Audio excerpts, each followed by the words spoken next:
In 2016, I started what is putatively a literary prize. It had been in the making for over 5 years as I observed British literary prize shortlists, publishers, literary festivals, bookshops, and book review pages exclude writers of color. Even the Writing the Future report by Spread the Word in 2015 did not shake this book world, which in large parts blamed a lack of literary merit for these exclusions. In this moment of frustration, despair, and pure rage, the Jhalak Prize was born. On the press release, the prize was described as seeking to identify and celebrate the best of literature by writers of color in the UK.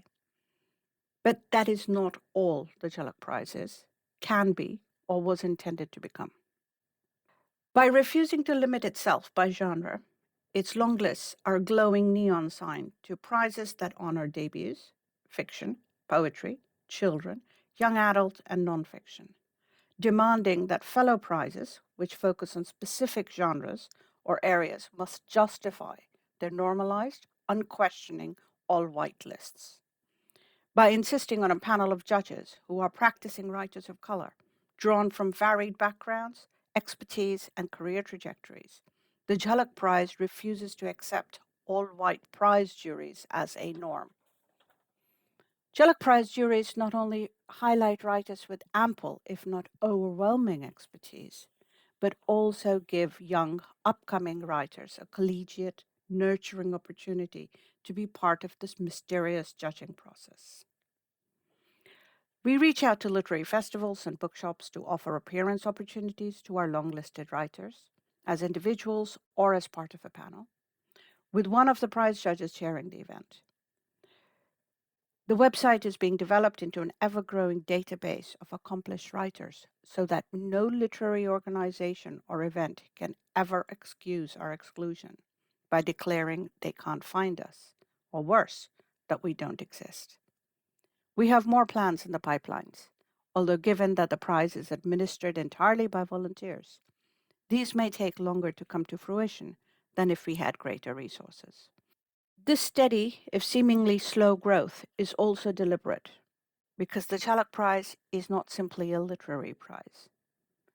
Our winners are not solitary heroes of literature, which is why we celebrate not only the winner and the shortlist, but our entire long list as well as the judges. Because we are, to reference Toni Morrison, building a quote, heroic writers movement, assertive, militant, pugnacious. Because beyond the long and short lists and annual winners, the Jhalak Prize is disruption, defiance, challenge, subversion. It is an initiative to decolonize our literatures, imaginations, cultures, and even ourselves. But no decolonization is possible without identifying, examining, challenging, and dismantling what Carrie Young has termed the hegemony of everyday racism. While lived racism is all pervasive in our public, professional, and social lives, the white supremacist superstructure explicitly and quantifiably impacts on every aspect of the lives of people of color, including, but not limited to, wages and career progression, housing and education opportunities, and differentiated access to healthcare.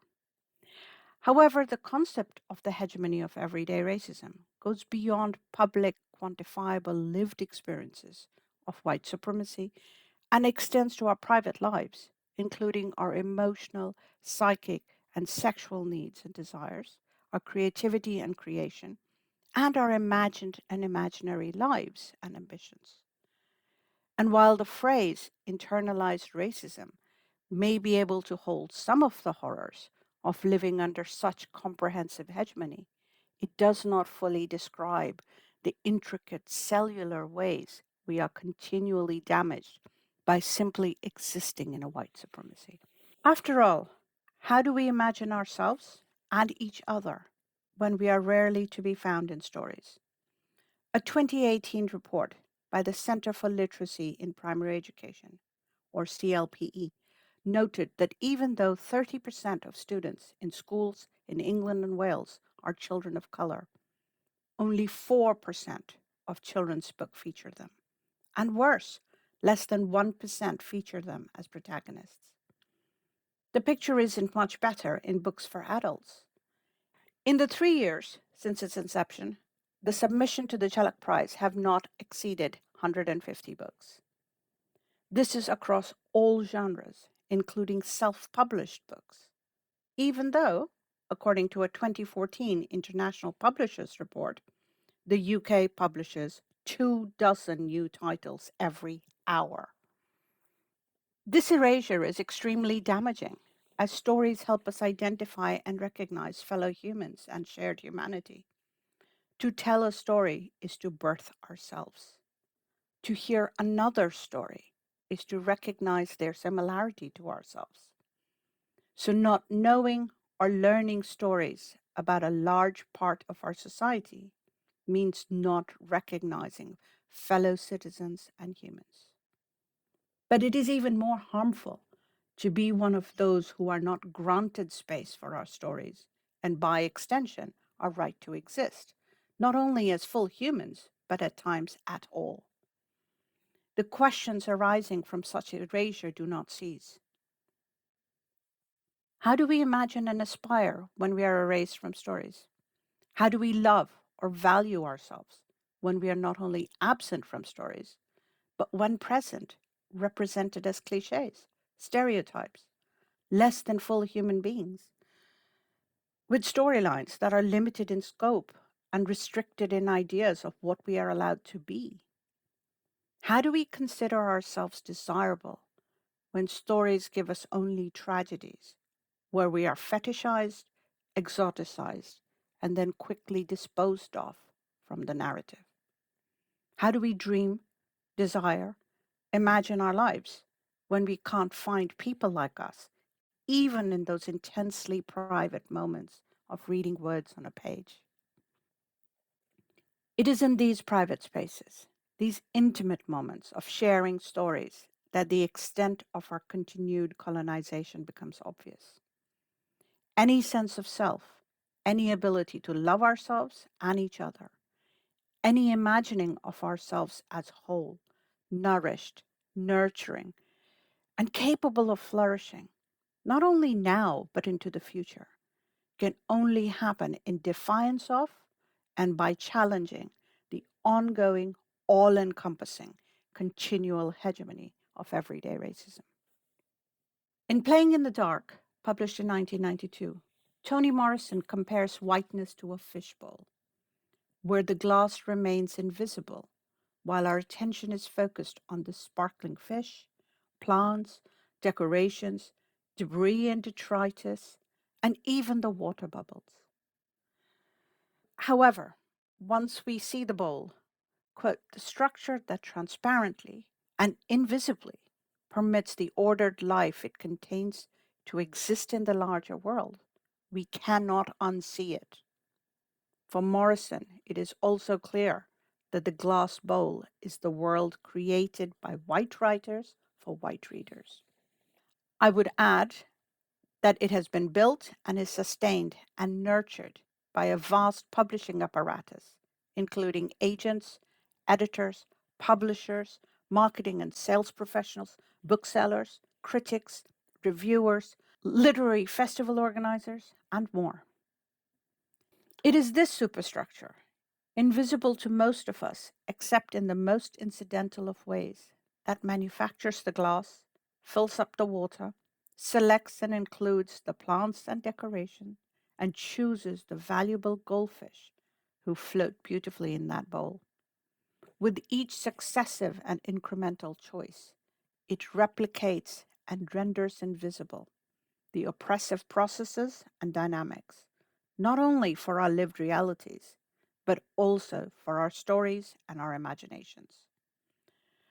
The design of the publishing apparatus leaves out most of our stories, lives, and experiences, while including, showcasing, and valorizing a limited number of us. This, in turn, ensures a tokenistic representation where people of color become a kind of exotic fish, allowed in the same waters, but always in small, controlled numbers. In this bowl of whiteness, any presence of a writer of color is disruptive per se, but even more so if that writer can find techniques that refuse and refute the taken for grantedness of the white gaze. Beyond the writers themselves, however, we need to examine the impact of such hegemonic exclusions and to really question how and why certain stories get to and through the publishing industry.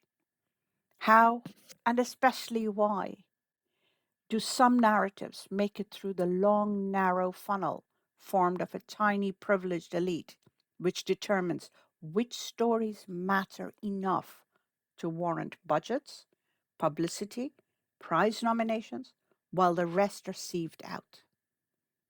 This can be supremely discomforting because it means recognizing and acknowledging that the industry finds methods to make some of us hypervisible while rendering others of us invisible. Moreover, this requires us to recognize that these publishing choices not only decide our reading, but also shape, prune, and tame our imaginations to fit the invisible boundaries with least disruption to the exclusive ecosystem, leaving out all that is considered messy, uncontrolled, and unesthetic. No surprise, then, that this pruning has little to do with the mythical literary merit and more to do with what is seen to belong, what is seen as acceptable and valuable, and therefore what is seen as not and must be excluded. Over an extended period of time, this superstructure ensures that not only do we end up consuming a limited range of stories, but also that we find ourselves unable to see, hear, or recognize the vast sea of stories beyond. We come to believe that only those stories in the tiny, hypervisible bowl exist and matter. This limitation, in turn, impacts our ability to recognize, empathize, and imagine ourselves and each other in ways denied in the narratives we are offered, and more importantly, rendered inaccessible to our own imaginations. Furthermore, beyond the mechanics of these deliberate processes of exoticization, fetishization, and exclusion, we need to examine, as readers and writers, how this colonization of our creative and narrative possibilities constrains us and leads us to a learned paucity of imagination about who we are on physical, political, economic, and social levels now and in the future. This deliberately taught, learned paucity of imagination is at the very heart of oppression for the colonized, where only the liberation of the mind and imagination can lead to political, social, and economic independence. While we may be comforted by soothing tales of unconscious bias, the sclerotic refusal of inclusion suggests that these are not bugs in the system, but features, even part of the design in which our literary structures are heavily invested. This leads to questions for us as individuals. How does this learned paucity of imagination affect our work as writers?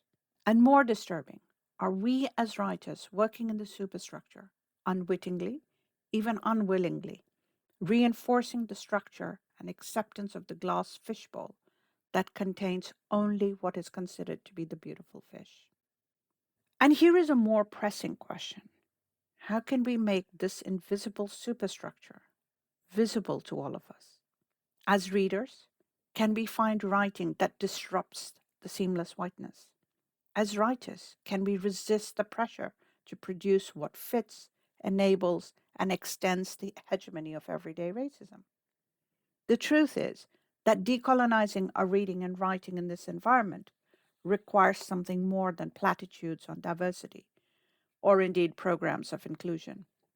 We require initiatives that are not intended for the white gaze, that can resist the lure of whiteness and continue to center a decolonizing impulse to resist, challenge, defy, and revolt. In its small way, The Jhalak Prize is one such initiative.